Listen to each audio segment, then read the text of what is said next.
Hello, everyone. Today, our guest host, Professor Fang, will present her third and the last episode entitled Poetry and the Pleasures of Everyday Life. Let us welcome Professor Fang. From the Manchu conquest of the Ming and the founding of the Qing dynasty in 1644 until its fall in 1911, major rebellions, wars, and social upheavals punctuated the late imperial period. The 17th century witnessed the traumatic decades of the Ming-Qing transition. The 19th century was wrecked by foreign aggression and internal uprisings. The lives of countless men and women, old and young, were displaced and often destroyed, regardless of class or region. Yet, even under such harrowing and dangerous circumstances, both male and female poets wrote many long and moving poems to chronicle the disorders experienced in their own and other people's lives. In this final episode on Ming and Qing poetry, we will first listen to the long poem by the woman poet and scholar Wang Duanshu, entitled Song of Suffering Calamity, about her personal experience after the fall of the Ming dynasty, before we turn to finish on an uplifting note with a few examples of the many poems written by men and women in peaceful times that record everyday pleasures and their reflections on life. A native of Shaoxing in Zhejiang province, Wang Duanshu was born in 1621, just 23 years before the fall of the Ming dynasty to the Manchus. Her father was a minister of the Ming, a loyalist who starved himself to death after Shaoxing fell to the Qing. Wang Duanshu recorded her own plight of fleeing from the advancing Qing troops with the retreating Ming soldiers in 1645. She vividly recounts her harrowing experience in Song of Suffering Calamity, a heptasyllabic ancient-style poem.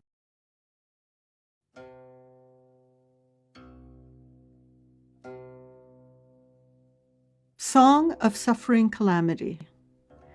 Before the year Jiashan, the common people had plenty.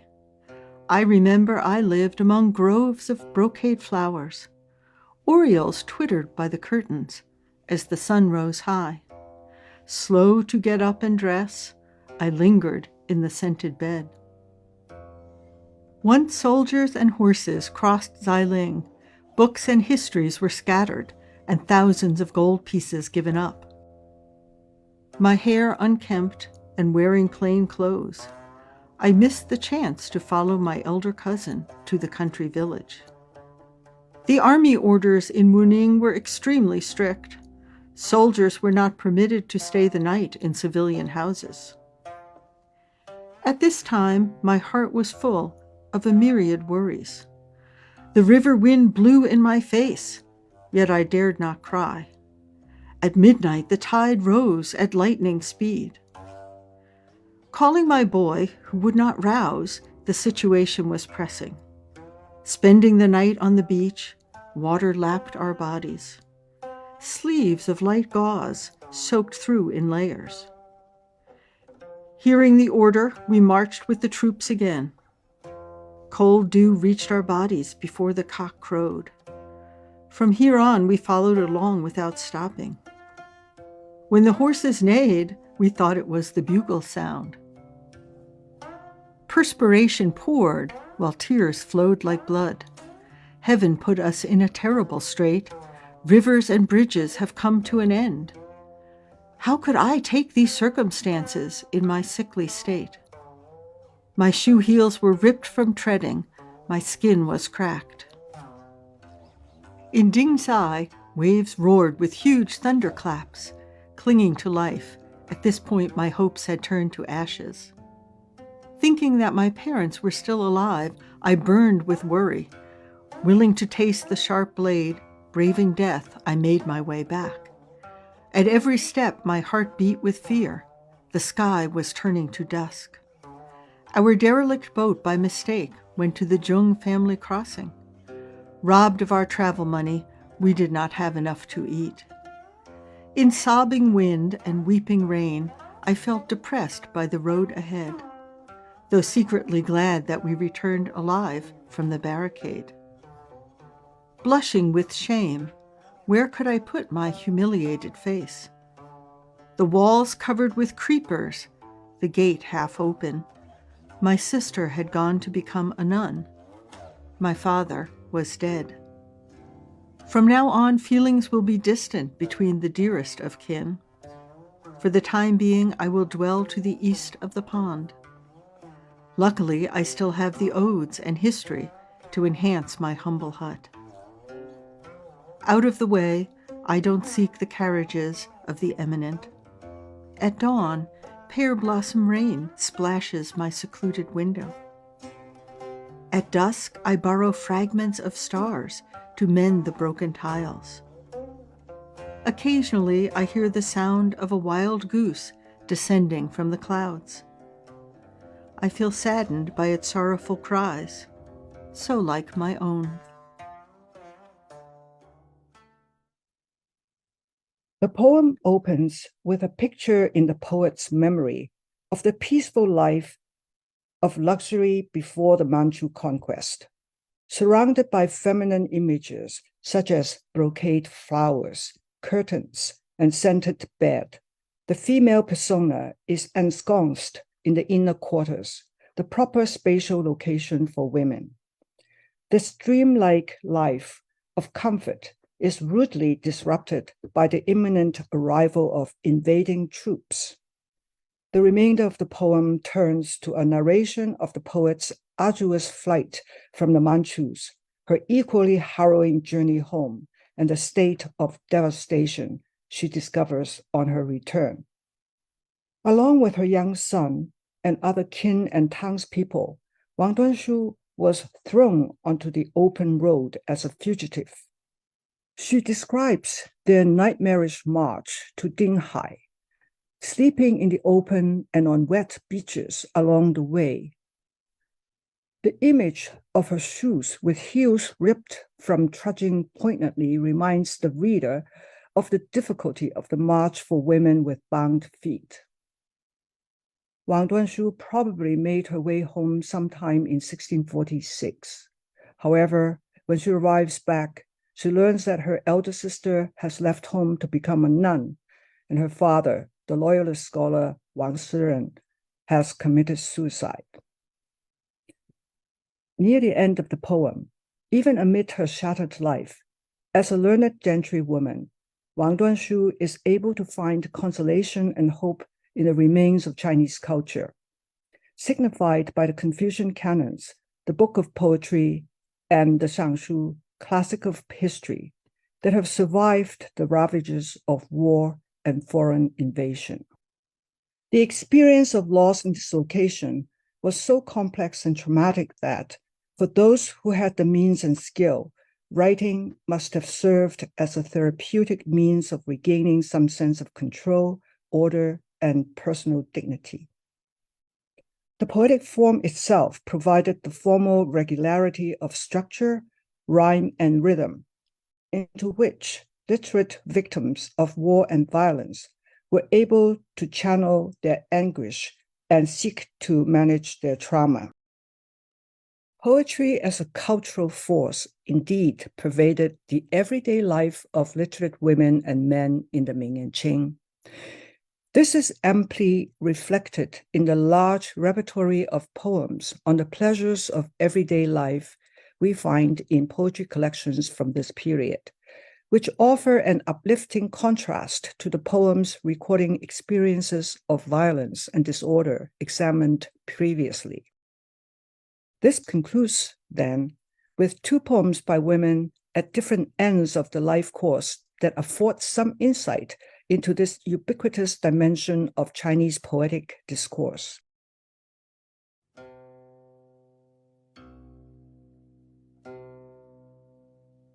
On a summer day, dwelling in the mountains.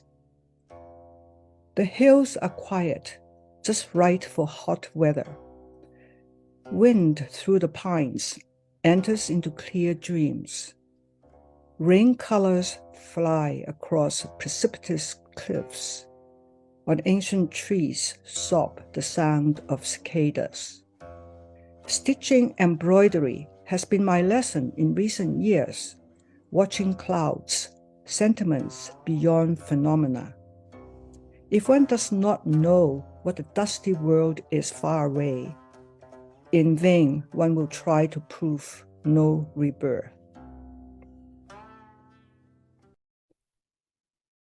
Judged from the aesthetics of poetic craft, the pentasyllabic regulated poem On a Summer Day Dwelling in the Mountains by the young Yan Liu is obviously inspired by and modeled after the nature poems of the Tang poet Wang Wei, but one that also embodies gendered experience. Yan Liu is learning to embroider and to write poetry, requisite skills of cultured young women of gentry families in this period. On the formal level, traces of literary practice are apparent. The poem has the required rhymes and tonal antithesis. The prescribed parallelism of the second and third couplets is largely met on the syntactic, but not quite on the semantic and grammatical levels. She borrows freely from the well-known vocabulary and syntax of Wang Wei's famous regulated verses, the sound of wind through the pines, watching clouds, beyond phenomena, and the verb ye, sob or choke, including inverting its syntactic position with the subject, sound of cicadas, in line 4. But the one thing that is new in this poem is the motif of embroidering and its seemingly natural place in a woman's everyday life, which encompasses seamlessly the enjoyment of nature, the art of poetry, women's work, and spiritual contemplation. Similarly, in Recited While Sick, the Manchu woman Meng Yue, a widow for most of her life, fully exploits the attributes of femininity conventionally associated with women's illness and the spatial location of the inner quarters in her self-representation.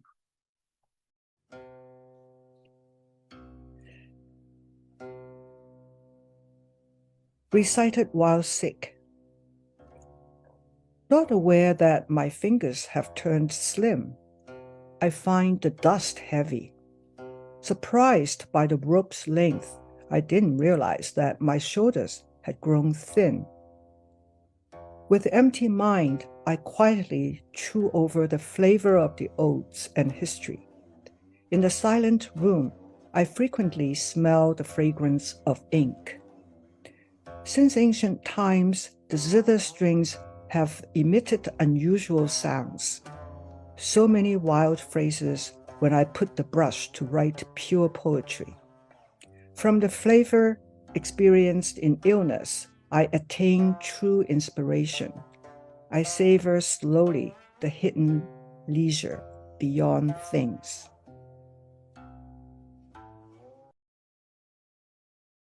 The effect of the emphasis on the femininity of illness in the opening couplet does not result in the image of a fragile beauty languishing in sorrow.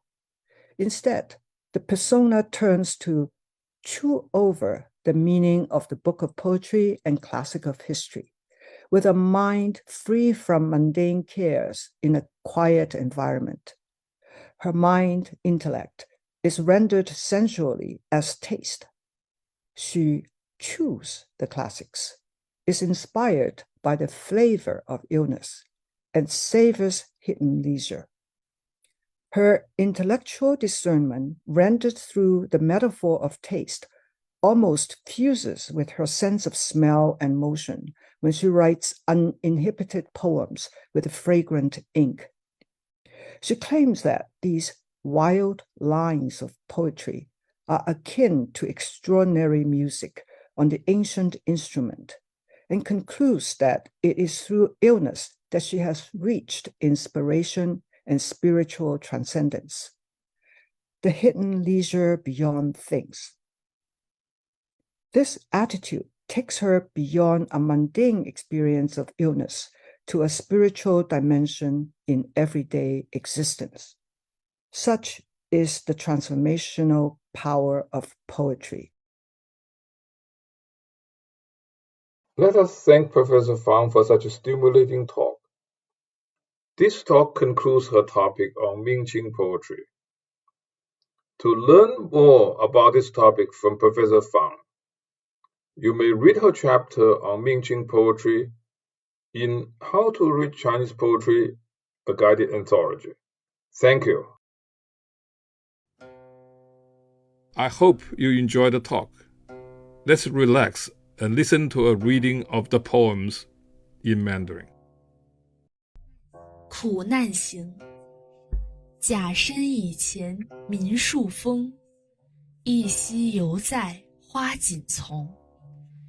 莺转帘笼日影横，雍庄卷起香帷中。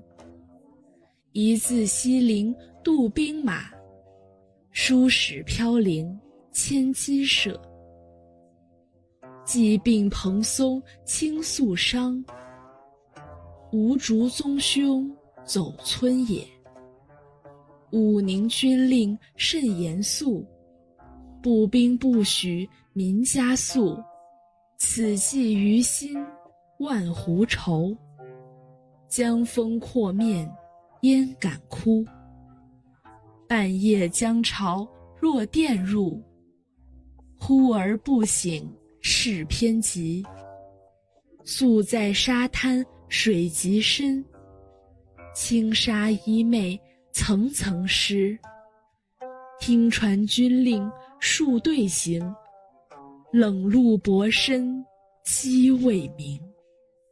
是此常随不知止，马嘶一味画角声。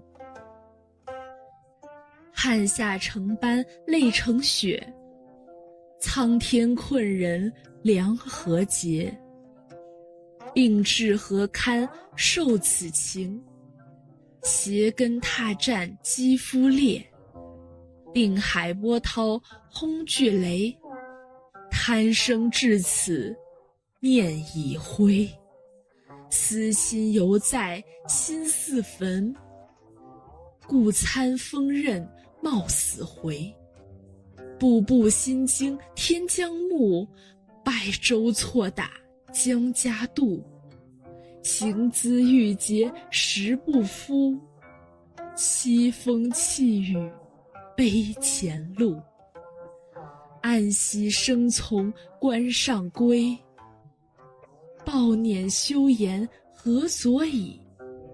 强颜蔓草飞半开，五子出家老父死。骨肉至此情亦疏，乔玉暂且持东居。幸得诗书润茅屋，僻静无求贤者车。晓来离雨幽窗洒，木芥残星补破瓦。偶听云声送落红，哀其凄恻如向童。夏日山居，山径偏移暑。松风入梦清，微檐飞雨色。古树燕蝉声，刺绣年来客。看云雾外晴，不知尘世远。聊为震无声。病中咏，不觉指仙闲沉重，哪知兼受亚衣长。心虚但嚼诗书味，市境频闻汉墨香。秦怪出弦音自古，诗清下笔意多狂。病中滋味得真趣，物外悠闲细细尝。